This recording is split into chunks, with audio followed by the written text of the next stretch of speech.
Hello guys, good morning. This is Kiran और स्वागत है आप सभी का मेरे यूट्यूब चैनल सरकारी नौकरी अपडेट पर, जहां मिलती है आपको सारी भर्तियों से रिलेटेड अपडेट। और अगर आप मेरे चैनल में पहली बार विजिट करें तो चैनल को सब्सक्राइब कर लीजिए, बेल आइकन को प्रेस कर लीजिए ताकि मेरी वीडियो की सारी नोटिफिकेशन आप लोगों तक पहुंच सके। और जैसा कि सभी को पता है कि अभी वैकेंसीज चाहे वो सेंटर की हो चाहे वो स्टेट्स की हो, इतनी सारी वैकेंसीज आ रही है कि मतलब बस पढ़ने वाला चाहिए और जॉब आपके हाथ में है। ठीक है। और ये साल मुझे ऐसा लगता है कि जो बच्चा मेहनत करके तैयारी कर रहा है उसके लिए मतलब नौकरी लेके ही जाएगा वो बच्चा, ऐसा वाला साल है। ठीक है। तो बस इन्हीं सारी वैकेंसीज में आज अपन एक और वैकेंसी की बात करने वाले हैं जिसके फॉर्म आज से यानी कि 23 से स्टार्ट होने वाले हैं। ठीक है। तो वो वैकेंसी है ग्रुप डी की। कल मतलब ग्रुप डी का नोटिफिकेशन आउट हो गया था और उसकी जो वैकेंसीज है वो अच्छी खासी वैकेंसीज है। मतलब जितनी पहले थी उतनी नहीं है, लेकिन इतनी है कि आप जॉब लग सकते हो। तो 32,000 और कुछ 400 और कुछ है वैकेंसीज, तो उसके बारे में अपन अच्छे से डिटेल में बात कर लेंगे। तो आप लोगों का टाइम वेस्ट नहीं करते हैं। और उसमें क्या एज लिमिट रहेगी, क्या उसकी क्वालिफिकेशन रहने वाली है और कौन फॉर्म भर सकता है और जो भी कुछ रहने वाला है उसके बारे में अपन डिटेल में बात करने वाले हैं। ठीक है। तो बस आप लोगों का टाइम वेस्ट नहीं करते हैं, स्टार्ट करते हैं नोटिफिकेशन को चेकआउट करना। ओके, तो अब अपन बात कर लेते हैं। ये इन्होंने फर्स्ट पेज दे रखा है और ये यहाँ से अपना इंपॉर्टेंट तो यहाँ से स्टार्ट है। ठीक है। इसके अंदर अपनी जो नोटिफिकेशन डेट आउट हुई उसके बारे में, अपना फॉर्म कब से कब तक भरना है और क्लोजिंग डेट का है और करेक्शन डेट क्या है और फी डेट क्या है, वो उसके बारे में बात कर लेते हैं। देखो, इसका नोटिफिकेशन 22 जनवरी को आउट हुआ है और इसका जो सॉरी यहाँ और इसका फॉर्म जो है वो 23 तारीख से भरना स्टार्ट, यानी कि 23 जनवरी से लेके और 22 फरवरी को लास्ट फॉर्म भरने आ जाएंगे। ठीक है। और जैसे बहुत सी बार ऐसा होता है ना कि आपने फॉर्म तो भर लिया लेकिन जो आपका पेमेंट इशू आ जाता है उसकी वजह से आप फॉर्म नहीं भर पाते हो, या जैसे आपने एंड में फॉर्म भरा तो आपको पेमेंट इशू आ गया था और आपने मतलब फॉर्म तो भर दिया लेकिन पेमेंट नहीं हो पाया, तो उसके लिए आपको 2 दिन एक्स्ट्रा दे रखे हैं, 23 फरवरी और 24 फरवरी एक्स्ट्रा दे रखे हैं। इसके अंदर आप अपना पेमेंट कर सकते हो। ठीक है। और जैसे बहुत सी बार ऐसा होता है कि अगर आप ई मित्र से और कई बार से फॉर्म भरवाते हो तो आपकी बहुत सी बार नेम मिस्टेक और ये हो जाते हैं। अगर ऐसा वैसे तो होता नहीं है, लेकिन अगर होता है तो उसके लिए आपको करेक्शन डेट भी दे रखी है, 25 फरवरी से लेकर 6 मार्च तक आपकी करेक्शन ये हो जाएगी। ठीक है। और इसके बाद में आपकी जो डिटेल वैकेंसी, आपकी जो टोटल वैकेंसीज रहने वाली है वो रहने वाली है 32,438, है ना। और उसके अलावा आपकी जो एज लिमिट है वो 18 साल से लेकर 36 साल के बीच में रहने वाली है। ठीक है। और इसके बारे में अपन आगे पूरा कंप्लीट बात करेंगे। ठीक है। और अपन चलते हैं नेक्स्ट पेज पे, है ना। और ये यहाँ पर है जो आपकी आपको 10 मतलब 22 जो फरवरी है जब आपका जो क्लोजिंग डेट है फॉर्म फिल करने की, वहाँ तक आपका जो आपका 10th है वो क्वालिफाई होना चाहिए। और यहाँ पर ऐसे ही सब कुछ दे रखिए। और ये जो मेडिकल है उसके बारे में, जिसके बारे में अपन आगे बात कर लेंगे इन सब के बारे में ना, जो आपका मेडिकल स्टैंडर्ड है वो क्या क्या रहने वाला है ये पूरा आगे दिया हुआ है। ठीक है। और एज लिमिट है वो कैलकुलेट होगी आपकी 1/1/2025 तक। ठीक है। और इसके बाद अपन जब चलते हैं नेक्स्ट, तो ये जो ST SC और इनके बारे में दे रखा है ये सब कुछ अपन आगे भी बात कर लेंगे। ST SC और इनके बारे में दे रखा है ये सब कुछ अपन आगे भी बात कर लेंगे। और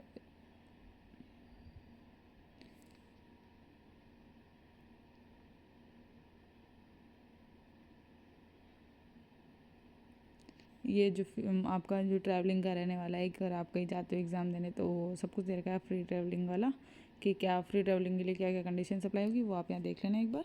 और इसके अंदर वैकेंसीज है, वैकेंसी इसको देखो दो दो इसमें बांट रखी है ना, बांट रखी है Annex 1 और Annex A और Annex B के अंदर ना।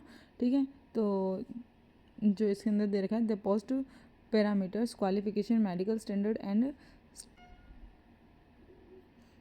and suitability of the post of PWBD etc of various posts are included in this CEN at auxiliary 1A, है ना। और ऐसे ही इसमें बी वाला भी दिया हुआ है। ठीक है। और ये मेडिकल स्टैंडर्ड क्या क्या रहने वाले हैं वो जैसे बहुत सारे बच्चे चश्मा लगाते हैं या फिर उनको थोड़ा कलर का दिक्कत होता है, यानी कि कलर ब्लाइंडनेस होती है, तो उसके बारे में यहाँ पर ये दे रखे हैं सब कुछ कि किस में चश्मा लगा सकते हैं आप और कौन सी पोस्ट के लिए चश्मा नहीं लगा सकते हैं, वो सब चीज़ें तो अपन यहाँ देख लेते हैं। A1 के अंदर आपकी जो physically fit in all respects जो दे रखे हैं वो देख लेते हैं। आपका जो डिस्टेंस विजन होना चाहिए वो 6/9 विदाउट ग्लासेस होना चाहिए। ठीक है। और जो नियर विज़न है वो आपका होना चाहिए 0.6 without glasses and must pass test for colour vision और बाइनोकुलर विज़न और नाइट विज़न। ठीक है। तो ये सब चीज़ें यहाँ पर दे रखी है आपको। ऐसे ही ना आपको A3 के अंदर देख रखा है कि आपका जो डिस्टेंस विज़न होना चाहिए डिस्टेंट विजन है वो 6/9 6/9 विथ और विदाउट ग्लासेस दोनों अलाउ है यहाँ पे, और ये सब चीज़ें यहाँ पर दे रखी है, ठीक है। ऐसे ही B1 B2 C1 C2 के अंदर आपको दे रखी है किस में ग्लासेस अलाउ है, किस में ग्लासेस अलाउ नहीं है, तो ये आप एक बार पढ़ लेना, ठीक है। और इसके बाद अपन नीचे चलते हैं। तो ये जो है आप कहाँ कहाँ की नेशनलिटी हो सकती है, आप इंडियन हो सकते हो, आप नेपालियन हो सकते हो, आप भूटान वाले हो सकते हो, ठीक है। और इसके बाद एज लिमिट है, और यहाँ पर ये 18 से 36 साल वाली ये नॉर्मल कोर्स वाली है, और ये जो CN वाला है उसके लिए ना। और उसके बाद अपन बात करते हैं तो जो एज रिलैक्सेशन है वो कितना कितना रहने वाला है, क्योंकि यहाँ पर लिखा हुआ है, देखो जो ये देखो क्योंकि ना ये जो कोविड-19 की वजह से पोस्ट मतलब जो है आपकी वैकेंसी डिले हुई, तो उसकी वजह से आपको 3 ईयर का जो दे रखा है ना, यहाँ पर एज रिलैक्सेशन दे रखा है सारी ही कैटेगरीज में। तो OBC और जो OBC नॉन क्रीमी लेयर वाले हैं उनको 3 ईयर का दे रखा है, ST SC वालों को 5 ईयर का दे रखा है, और एक्स सर्विस मैन अगर आप हो तो उनके लिए है एक्स सर्विस मैन, उनके लिए आपको UR यानी कि अनरिजर्व कैटेगरी और EWS वालों को 3 ईयर का दे रखा है, और OBC को दे रखा है जो नॉन क्रीमी लेयर है उसके लिए 6 ईयर का, और ST SC को दे रखा है 8 ईयर का, ठीक है। और पर्सन विथ जो बेंचमार्क डिसेबिलिटी है उसके लिए दे रखा है आपको UR और EWS के तो 10 ईयर का, OBC के लिए 13 ईयर का, SC ST के लिए 15 ईयर, और ये वाला है candidate who are serving group C और ग्रुप D में सर्विंग की है तो उनके लिए एज लिमिट यहाँ पर दे रखा है। और ऐसे ही यहाँ पर आगे भी जो रिलैक्सेशन है वो आपको दे रखी है, ठीक है। और इसके बाद जो है आपकी जो डेट है वो आपकी अपर एज क्या होनी चाहिए कि उसके बाद आप मतलब अगर आप अपर एज ये है तो उसके बाद आप फॉर्म नहीं भर सकते हो। तो देखो 18 से 36 वाला जो एज ग्रुप है उसके अंदर आपकी जो अगर आप अनरिजर्व या फिर EWS वाले हो तो आपकी जो डेट ऑफ बर्थ है वो 2 जनवरी 1989 से पहले की नहीं होनी चाहिए, ठीक है। और अगर आप OBC यानी कि नॉन क्रीमी लेयर वाला हो तो उसके लिए आपको 2 जनवरी 1986 से पहले आपकी नहीं होनी चाहिए, ठीक है। और अगर आप ST SC वाले हो तो 2 जनवरी 1984 से पहले आपकी नहीं चाहिए। और जो लोअर एज लिमिट है मतलब कि इससे बाद आपकी 1/1/2007 यानी 1 जनवरी के बाद की 2007 के बाद की आपकी एज नहीं होनी चाहिए, ठीक है। और इसके बाद ये तो आपने सब वहाँ पर ऊपर देख ही लिया अपन ने। और इसके बाद अपन चलते हैं एजुकेशन क्वालिफिकेशन के अंदर, ठीक है। तो एजुकेशनल क्वालिफिकेशन जो अपन सॉरी मैं ज़्यादा नीचे आ गई, हाँ ये है। तो इसके अंदर आपको दे रखा है candidate must already have the educational teaching qualification, ठीक है, prescribed in the CEN from the recognise institute university as on the last date, है ना। तो यहाँ 22 फरवरी लास्ट डेट रखिए। इससे पहले पहले आपकी जब आप ऑनलाइन सबमिट जो फॉर्म अप्लाई की लास्ट डेट है उससे पहले पहले आपके पास जो आपकी 10th है वो पास होनी चाहिए, या फिर आपके जो मिनिमम क्वालिफिकेशन है वो आपके पास होनी चाहिए, ठीक है। Of their final examination of the prescribed minimum educational teaching technical qualification should not apply, यानी कि आप अपेयरिंग वाले जो है वो अप्लाई नहीं कर सकते हैं, आपको क्वालिफाइंग होना ही चाहिए, ठीक है। डिप्लोमा डिग्री ये जो लिखा हुआ है इन engineering will not be accepted, ठीक है।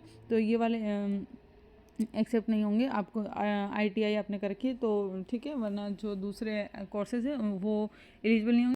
तो बस ये मिनिमम आपकी क्वालिफिकेशन रहने वाली है। और इसके बाद में जो एग्जामिनेशन फ़ीस रहने वाली है वो आपकी जनरल EWS वाले अगर मेल कैंडिडेट हैं आप तो 500 रहने वाली है।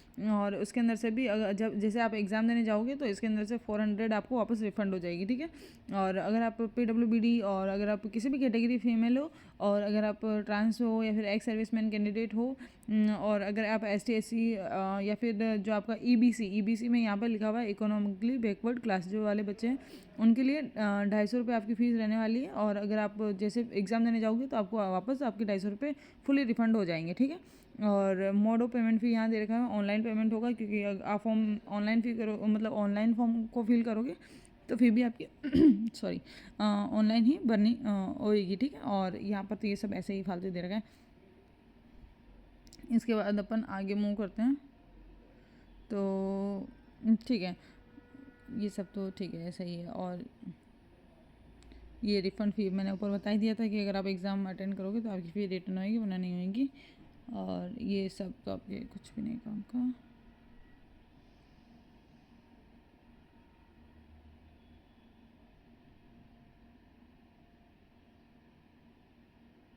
और ये फिज़िकल डिसेबिलिटी जो है वो यहाँ पर दे रखी है कि क्या क्या आपकी फ़िज़िकल डिसेबिलिटी रहने वाली है। और ये सब आप एक बार पढ़ लेना, वैसे ऐसा कुछ ज़रूरी है नहीं इसमें से। रेलवे दे रखा है। और ये आपका रिक्वायरमेंट प्रोसेस क्या रहने वाला है उसके बारे में है। जो कैंडिडेट है उनको ऑनलाइन अप्लाई करना है, मतलब ऑनलाइन मोड से वेबसाइट पे जाके अप्लाई करना है। और ये आपके जो प्रोसेस, आपकी 4 प्रोसेस में आपका कंप्लीट जो जॉब है वो मिलने वाली है। पहले आपका CBT होगा, यानी कि कंप्यूटर बेस्ड टेस्ट होगा, ठीक है। उसके बाद आपकी PET यानी फिजिकल एफिशिएंसी टेस्ट होगा। उसके बाद आपका DV होगा, डॉक्यूमेंट वेरिफिकेशन, और उसके बाद आपका मेडिकल होगा, ठीक है। और ये चारों कंप्लीट हो जाएगा तो आपको तो मेन फोकस करना है अपने CBT और फिजिकल पे ना, CBT और फिजिकल पे आपको फोकस करना है। और DV और मेडिकल तो हो जाता है। मेडिकल में भी मैंने आपको ग्लासेस और विदाउट ग्लासेस और कलर विजन और क्या क्या होना चाहिए वो ऊपर लिखा हुआ है, मैंने आपको बता दिया। और CBT के अंदर आपका क्या मतलब क्या पेपर पैटर्न कैसे रहने वाला वो है। और इसके अंदर आपका जो एग्ज़ाम का ड्यूरेशन है वो 90 मिनट का, यानी कि डेढ़ घंटे का रहने वाला है। उसके बाद आपकी जो जनरल साइंस है वो 25 मार्क्स की आएगी, और मैथमेटिक्स है वो भी 25 मार्क्स की आएगी। और जो आपको सॉरी नंबर ऑफ़ क्वेश्चंस है ये, सॉरी माय मिस्टेक है ना। और हाँ, वैसे मार्क्स भी ये रहने वाले हैं क्योंकि यहाँ पे लिखा हुआ है number of questions each of 1 mark from, है ना। और यहाँ जो मैथमेटिक्स है उसके 25 हो गया, और जनरल इंटेलिजेंस एंड रीजनिंग के आपके 30 क्वेश्चन आएंगे, और general awareness and current affairs के आपके 20 क्वेश्चन आएंगे, ठीक है। और टोटल नंबर ऑफ़ क्वेश्चन भी 100 रहेंगे, और मार्क्स भी आपके 100 ही रहने वाले हैं क्योंकि यहाँ पर ऊपर लिखा हुआ ही है ना। और इसके बाद और हाँ, यहाँ पर नेगेटिव मार्किंग रहेगी, there will be negative marking and 1/3 mark shall be deduct, है ना, फ्रॉम ईच रॉन्ग आंसर। अगर आप गलत होता है क्वेश्चन तो उसके जो 1/3 मार्क है वो आपके कटने वाले हैं। और यहाँ पर आपके मिनिमम जो पासिंग मार्क्स है वो दे रखे हैं, पर आपको जो कट ऑफ है वो आपकी कितने क्वेश्चन बच्चे कितना अटैम्प्ट करते हैं और किस टाइप का पेपर आता है उसके हिसाब से आपकी कट ऑफ जाने वाली है। लेकिन मिनिमम जो क्वालिफाइंग है वो यहाँ पर दे रखी है, ठीक है। UR के लिए 40% है, EWS के लिए 40% है, OBC यानी कि जो नॉन क्रीमी लेयर वाले हैं उनके 30%, ST और SC के लिए भी 30% दे रखे हैं, ठीक है। और PWBD के लिए यहाँ पे 2 मार्क फ्रॉम PWBD के, ये तो ठीक है ना, ये सब दे रखा है, ठीक है। और इसके बाद जो आपका जो सिलेबस है वो दे रखा है, इसको अपन पूरा डिस्कस कर लेते हैं। ये मैथ्स और का सिलेबस रहेगा। इसके अंदर आपका number system, BODMAS, decimal, fraction, LCM, HCF, ratio, and ये जो पूरा दे रखा है अपना प्रॉफिट एंड लॉस हो गया, और जितना भी है वो पूरा यहाँ दे रखा है। यहाँ पर आपका जनरल इंटेलिजेंस एंड रीजनिंग है, इसके जो क्या सिलेबस रहने वाला वो दे रखा है। और फिर जनरल साइंस दे रखी है, और जनरल अवेयरनेस और करंट अफेयर्स दे रखी है। जो जनरल साइंस है इसके अंदर आपका लिखा हुआ है the syllabus under this cell cover physics, chemistry and life science of 10th standard level CBSE। जो मतलब CBSE है मतलब NCERT वाली जो बुक्स हैं आपको वो पढ़नी है 10th लेवल की, और उसी के अंदर से आपके क्वेश्चंस आएंगे, ठीक है। और करंट जो आपका और जनरल अवेयरनेस है वो टेक्नोलॉजी और स्पोर्ट्स का और ये कल्चर, और ये जो है सारे के सारे यहाँ से पर्सनैलिटीज़ हो गया और इकोनॉमिक्स हो गया, पॉलिटी हो गया, ये सब कुछ यहाँ से आने वाला है, ठीक है। और उसके बाद आपका है PET टेस्ट होगा। तो PET के अंदर आपको होगा कि आपको देखो, should be able to lift and carry 35 kg of weight for a distance of 100 metre in 2 minutes, है ना, और in 1 chance without putting the weight down, है ना। और तो यहाँ पर आपका लिखा हुआ है कि आपको 35 किलो वजन कैरी करके और 100 मीटर आपको चलना है, दौड़ना है, और 2 मिनट में आप आराम से 100 मीटर पहुँच जाते हो, ठीक है। क्योंकि अपन जब रनिंग करते हैं तो 18 और 20 सेकंड्स में अपन रनिंग करके पहुँच जाते हैं, और अगर आपको वेट कैरी करके तो आप 2 मिनट में आराम से पहुँच जाओगे। ये मेल के लिए है। और इसके अंदर आपको है कि should be able to run for distance 1000 metre in 4 minute and 15 second. आप चल के जाओगे तो भी पहुँच जाओगे, 1 किलोमीटर 4 मिनट में चलना है या फिर दौड़ना है ना तो पहुँच जाओगे। और फीमेल के लिए दे रखा है कि आपको करना है 20 kg का वेट उठाना है, और 100 मीटर चलना है 2 मिनट के अंदर, ठीक है। और बस, और इसके अंदर है कि आपको जो 1000 मीटर की जो 1000 मीटर की रेस है वो 5 मिनट और 40 सेकंड्स में करनी है। आप स्लो मोशन में चलोगे ना तो भी वहाँ पर पहुँच जाओगे, ठीक है। ये तो हो गया। और हाँ, इसमें एक और चीज़ मेंशन कर रखी थी यहाँ पर कि अगर आप, हाँ, ये प्रेग्नेंट फीमेल्स वाला कि अगर आप प्रेग्नेंट फीमेल हो तो आपका फिजिकल उस टाइम पे नहीं होगा, आपकी डिलीवरी के बाद जो आपकी जो पोस्ट है वो रिजर्व रखी जाती है, और आपकी डिलीवरी के बाद आपको वो पोस्ट मिल जाती है, ठीक है। और बस ये सब दे रखा है। और अगर मैं आपको ज़्यादा बताऊँगी तो वीडियो बहुत लंबी हो जाएगी, और इन पॉइंट्स का कोई मतलब नहीं है। मैं आपको जो पॉइंट्स है जो मतलब आपके काम के पॉइंट्स है वो मैं बता रही हूँ ना। और ये तो आपका DV का, ये तो बात ही बात है। और ट्रांस के लिए भी रिलैक्सेशन दे रखा है for PET test standards equivalent to the PET standard for female candidates will be applied और ट्रांसजेंड, जो देखो ट्रांसजेंडर है उन पे जो PET वाले जो PET होगी वो सारी आपकी फीमेल्स के जो है वही रहेगी ट्रांस के लिए भी, ठीक है। और नॉर्मलाइजेशन का दे रखा है कि अगर आप ये नॉर्मलाइजेशन हो जाएगा, और ये हाउ टू अप्लाई है वो दे रखा है कि फॉर्म कैसे कैसे भरना है वो सारा, और उसके बाद आपकी फ़ोटो कितने की, और ये तो ठीक है। ये तो आप फॉर्म भरोगे ना तो आप उसको टाइम पता लग जाएगा, और अगर आपको फॉर्म भरना है कि आपको नहीं समझा रहा है, आपको खुद से भरना है तो वो बता देना, मैं एक फॉर्म भर के आपको बता दूँगी, ठीक है। और एप्लीकेशन के अंदर आपको क्या मॉडिफिकेशन कर सकते हो वो सब करेक्शन वाली चीज़ें हैं, ये तो बात की बात है, ठीक है। और ये कॉल लेटर वगैरह, और आपको किस तरीके से फॉर्म नहीं भरना है कि आपका फॉर्म रिजेक्ट हो जाए, और फॉर्म रिजेक्ट होने पे क्या करना है वो सब चीज़ें दे रखी है। ये फ्री ट्रैवलिंग और ये सब चीज़ दे रखी है, आपके अभी कोई काम ये नहीं है। और ये हाँ, ये जोन्स दे रखे हैं कौन कौन से जोन से आप फॉर्म भर सकते हो। अगर आपको अपने घर के पास में चाहिए तो आप अपने पास वाले जोन से भरिए, और अगर आपको ऐसा है कि नहीं हम तो हमारे दूर वाले जोन से भर लेंगे, हम कहीं भी रह के जॉब कर लेंगे, तो आप अपने जोन के हिसाब से आप भर सकते हो। और जिस भी जोन से आपको भरना है उसकी आपको साइट्स दे रखी है आगे, तो ये साइट्स खोल के आप अपना फॉर्म भर लेना है, ठीक है। और यहाँ पर आपको ये जो कैटेगरीज और डिसेबिलिटी और ये जो शॉर्ट फॉर्म में लिख के रखा है ना, तो किसका क्या मतलब होता है वो यहाँ पर दिया हुआ है, ठीक है। और तो ऐसा कुछ ये यहाँ पर दे रखा है ना, ये चीज़ समझ लो, ये चीज़ काम की आपके जो आपकी पोस्ट रहने वाली है, वो पोस्ट के लिए पैरामीटर्स क्या रहेंगे वो सब यहाँ दे रखा है। ये C1 B1 और ये सब अपन ने ऊपर देख लिया, और ये आपकी पोस्ट रहने वाली है। ये टोटल पोस्ट शायद 14 है, हाँ 14 पोस्ट आपकी रहने वाली है ना। और इसके अंदर अरे यार ये 14 पोस्ट रहेगी, और हाँ ये 14 पोस्ट है। और इनके अंदर क्या आप ये जो मेडिकल टेस्ट वगैरह हैं वो सब चीज़ दे रखी है, और किसका क्या मतलब वो सब यहाँ दे रखा है। और ये आप एक बार देख लेना, और कहाँ से मतलब कौन सी पोस्ट आपको पहले लगानी है वो आप देख लेना। और बहुत सी बार ऐसा होता है ना कि अपन, और हाँ ये एज लिमिट और ये आपकी क्वालिफिकेशन देखो, क्वालिफिकेशन है ये दे रखा है आप 10th पास हो या IIT पास हो, या फिर आपने NSE वाला जो कोर्स है वो कर रखा हो, तो वो ये भी आपका कंप्लीट हो, मतलब ठीक है, इनमें से कुछ भी हो वो चल जाएगा आपका, ठीक है। तो ये हो गया। इसके बाद अपन को ये सारी चीज़ें वापस, हाँ ये दे रखा है कि कौन सी जगह से कौन सी मतलब कौन सी पोस्ट के लिए कितनी पोस्टें हैं आपके उससे है ना जोन से। तो मुंबई जोन में अगर अपन देखें तो आपके असिस्टेंट वाली कितनी रहने वाली है, मतलब असिस्टेंट SNT वाली है, वर्कशॉप है, ब्रिज वाली है, ये जितने भी जो आपकी नेम ऑफ द पोस्ट है वो कितनी कितनी कहाँ कहाँ से रहने वाली है, तो आप यहाँ से अपने चेक कर लेना ना, ये टोटल कितनी ज़्यादा है वहाँ से आप भर लेना। ऐसे ही सारे जनरा की सारे रीजन की दे रखी है, मैं एक एक रीजन की नहीं बता रही हूँ, आप अपने हिसाब से देख लेना।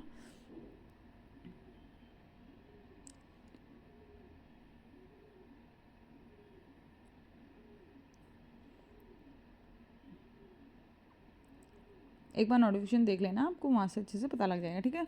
तो ये नोटिफिकेशन अपनी कंप्लीट हो गई, और इसके अलावा कोई भी डाउट है तो आप मुझसे कमेंट बॉक्स में और पूछ लेना।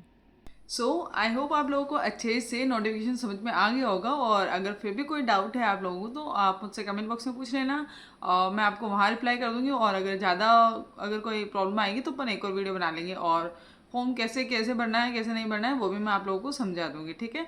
और अगर वीडियो अच्छी लगी है तो लाइक कीजिए, और बहुत सारे लोगों को शेयर कीजिए, और सब्सक्राइब कीजिए मेरे चैनल को। और thank you so much guys, आपने अपना कीमती समय दिया उसके लिए।